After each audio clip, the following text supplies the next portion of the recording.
Australia.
Welcome to the Slovenian-Australian Association in Canberra.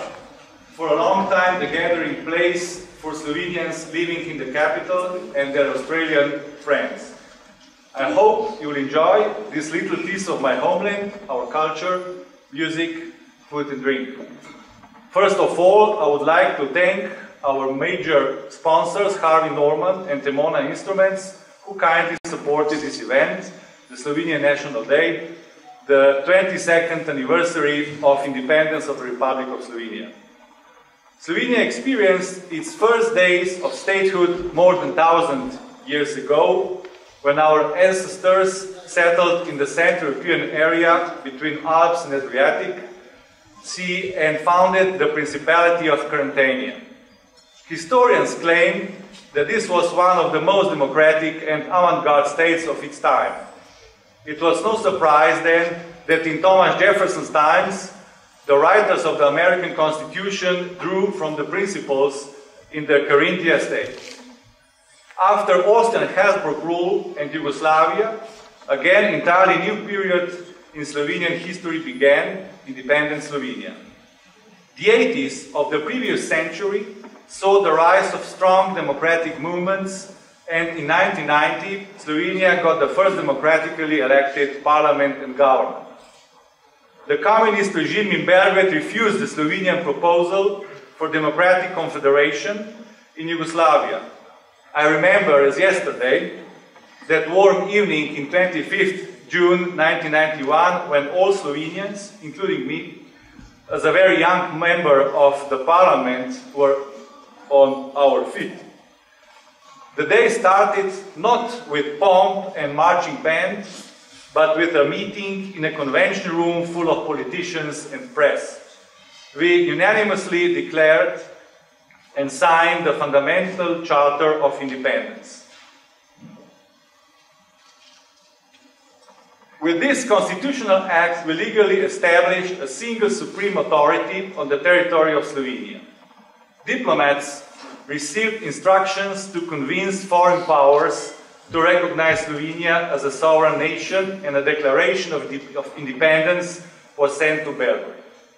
From Belgrade came a declaration of war. 10 days later, we won the war for Slovenia and surprised the world.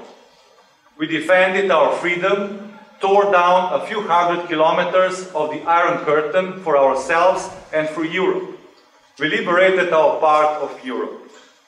In historic terms, Slovenia made brave decisions at the time of independence and took great risks. We needed wisdom and courage for independence. We had both. We lived in heroic times and faced serious threat with violence. We had to take up arms in self-defense, in defense of human rights, democracy, and our nation's Wilsonian self-determination. 22 years ago, in circumstances of great peril, we understood and accepted the necessity for change, and this ultimately directed us towards our great common objective, our independence and prosperity. As you know, Slovenia geographically is not a big country. Australia is a little bit bigger. And Sydney alone is more than twice this size of the Slovenian population. If I use the words from Australian Lonely Planet about my country, Slovenia is a mice that roars. To translate this into athletic terms, Slovenia has a long history of medals, won at Olympic Games, and as an alpine country, our specialty is winter sports with its current queen, Tina Maze. Today, Slovenia is among the 30 most developed countries in the world. This is a good achievement, containing many built-in efforts from our past. Certainly, we can do better.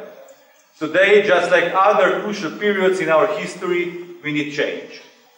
Our export-oriented economy hasn't escaped the European financial crisis, but we are now already on the way to recovery.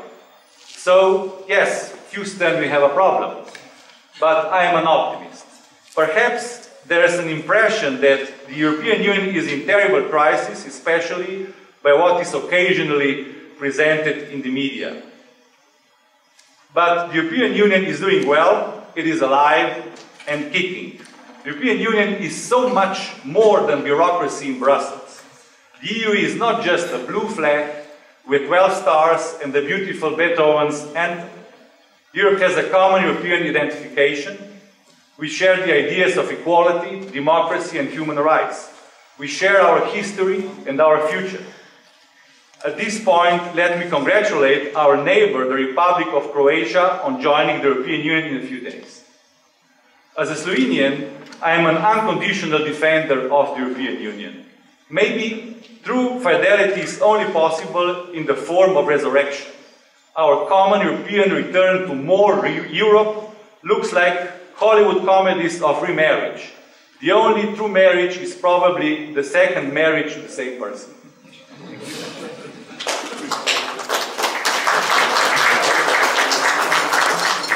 I would like to invite Mr. Mark Donovan, acting Chief of Protocol, to the stage to propose the toast.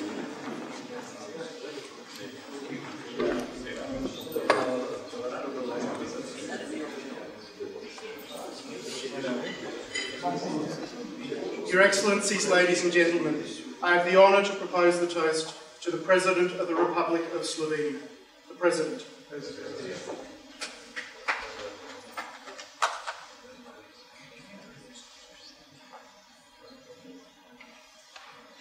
I have the honor to congratulate to the Queen and to the people of Australia.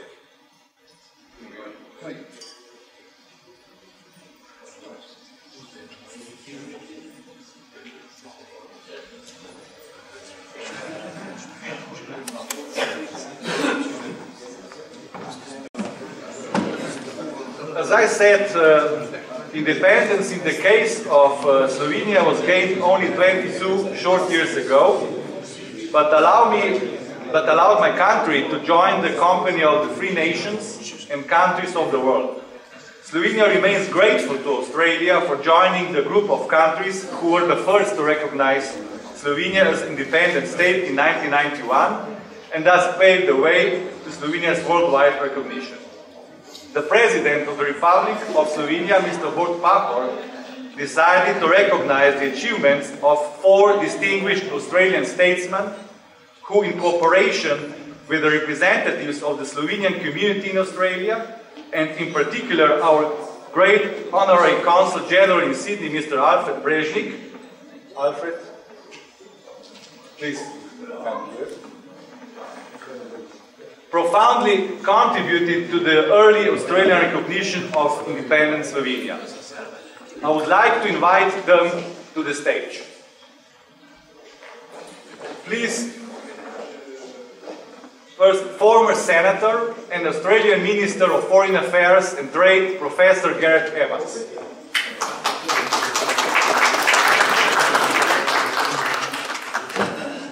Member of the Australian Parliament and former Minister for Immigration and Multicultural Affairs, Mr. Philip Ruddock.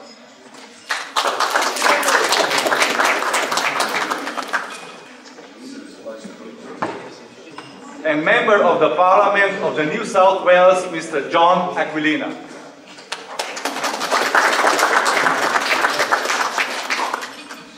A Member of the Australian Parliament, Mr. Paul Filing, who is not able to attend, will receive the order later. Please, ready.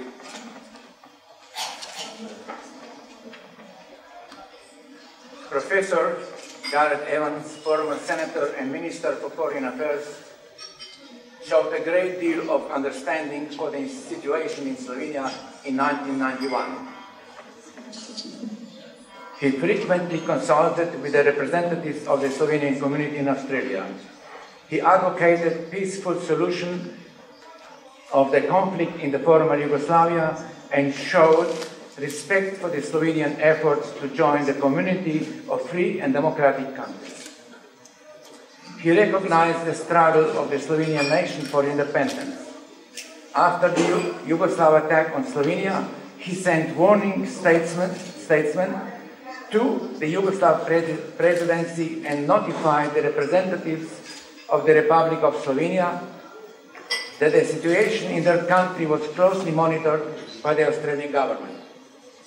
Professor Gareth Evans played a very important role in the forming of the Australian government's decision to officially recognize the new sovereign state of Slovenia on the 16th January 1992.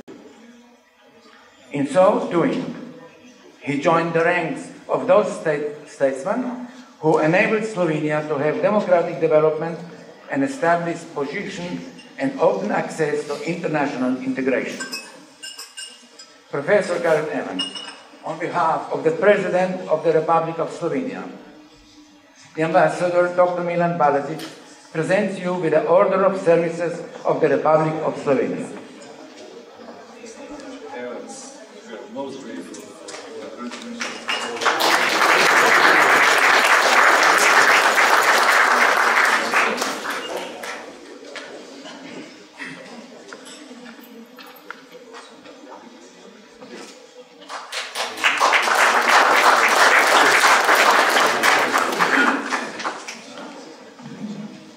Your Excellency, Ambassador, Other Excellencies, Alfred Brežnik, members of the Slovenian community. I guess it was a magic time for Slovenians when 22 years ago you voted for, fought for, declared, secured your independence. It was a magic time just a few months after that when that independence was recognised by the wider international community. And it was a magic time for me, as Australia's Foreign Minister, to be able to be, as Alfred has said, and he was someone who was really pushing me, I tell you, every inch of the way, to be in the forefront, one of the first two, in fact, along with Canada, countries outside Europe, to recognise that independence. It was a magic experience for me to finally get to visit Slovenia just a few years ago, and to appreciate the extraordinary delights and sophistication of your national capital, and indeed your whole beautiful country. And it's a magic experience finally for me here tonight to be among you and to receive from you, from your government, through the ambassador, through the community, this award from a country which I admire so much, respect so much, and from a people who have contributed so much, not only to this country, but of course to Europe and to the Western world. Thank you so much, Ambassador. Thank you so much, Alfred. Thank you so much, everyone, for being here tonight.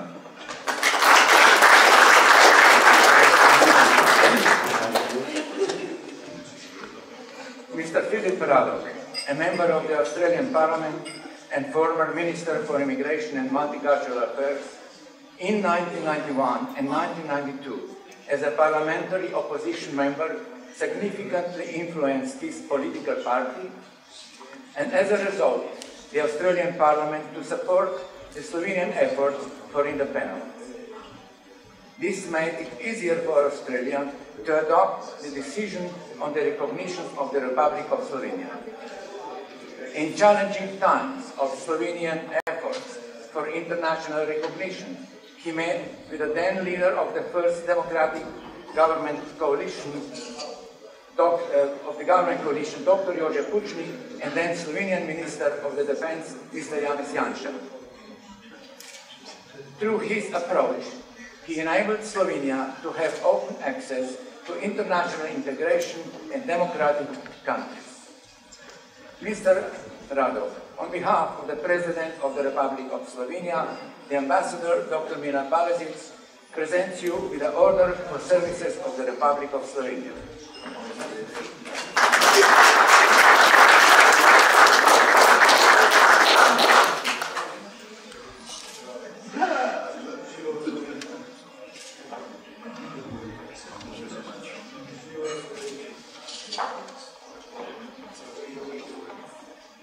Can I just say thank you very much for this award. It was totally unexpected and but gratefully received. Let me say, for me, as a young Australian, I was very much aware of what was occurring in much of Europe. And we had peoples who were members of what we affectionately call the captive nations groups, who were ensuring that Australians did not ignore what was happening further afield.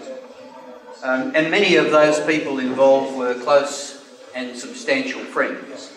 Milan, who was a senator, a parliamentary colleague with whom I served, now deceased, was one who pressed these issues and pressed them upon me. For my own part, I look back again at 1991. I was moving motions in the House of Representatives, what we now call private members' motions, and encouraging Gareth to do what he did, would be the polite way in which to put it. For me, it was a matter of principle. I don't think I thought that there would be anything of this nature at the end of it, but nevertheless, I do gratefully receive the award you have so generously offered.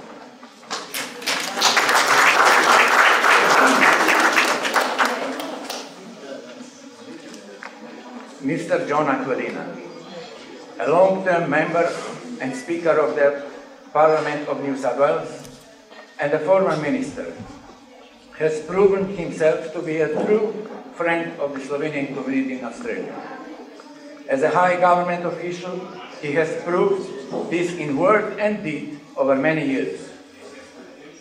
To honor Slovenia, Mr. John Aquilina, together with the Slovenians in Australia, regularly celebrated Slovenian Statehood Day, and as the keynote speaker showed his sound knowledge of the Slovenian culture and history. He warmly welcomed High Representatives of the Republic of Slovenia on their visits to Australia. He actively participated in the Slovenian European Union Council presidency during the first half of 2008, when he provided technical and other assistance to the Consul-General of Slovenia in Sydney, and particularly in the briefings held at the beginning and conclusion of the presidency. Mr. John Aquilina. On behalf of the President of the Republic of Slovenia, the Ambassador Dr. Milan Balažic presents you with the Order of Services for the Republic of Slovenia.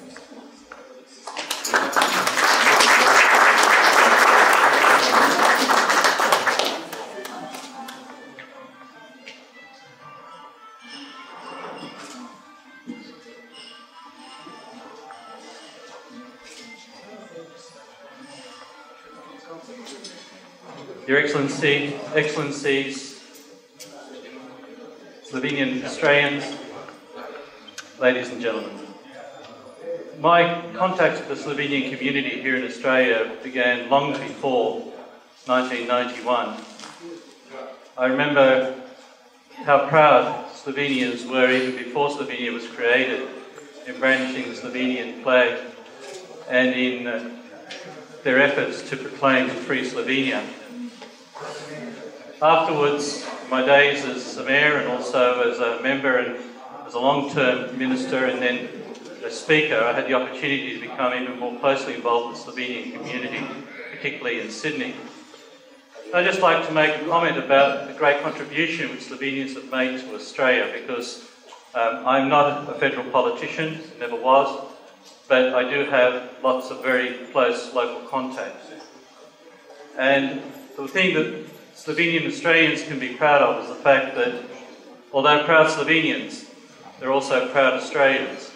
And we are very proud of the great contribution that Slovenians have made to Australia as well. I make mention especially here of a proud son of Slovenia and his wife Alfred Brežnik and Jelena, who worked so hard in the Sydney community right from the very beginning of Slovenia, who carried on as the Honorary Consul-General, who helped the Slovenian community with all their endeavours, the formations of various clubs, their library, and everything else that happened there. Alfred has chosen to give up his role as the Honorary Consul-General, although I think Slovenia is making it hard for him to give it up because they want to hold on to him, and I can well understand that too. But to Alfred is owed a great debt, not only by Slovenia, but the Slovenian Australian community, particularly in Sydney and New South Wales, but by Australia as well, because he has been one of those great bridges between people from a foreign nation and this great country of ours which we all love. So thank you very much, Your Excellency. Thank you to the people of Slovenia for giving me this honour. For me, I don't really know why I'm being honoured. It's been a labour of love, a great pleasure to be able to work alongside such outstanding members of the community of both Slovenia and Australia.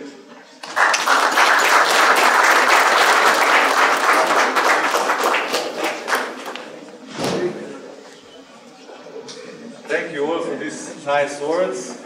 So we are at the end of the program. Thank you for everything you've done for Slovenia. And dear ladies and gentlemen, Your Excellencies, fellow Slovenians, esteemed Australians, distinguished guests, I invite you to enjoy the rest of our reception, Slovenian food, drinks, and polka music, Simon Golica. Thank you.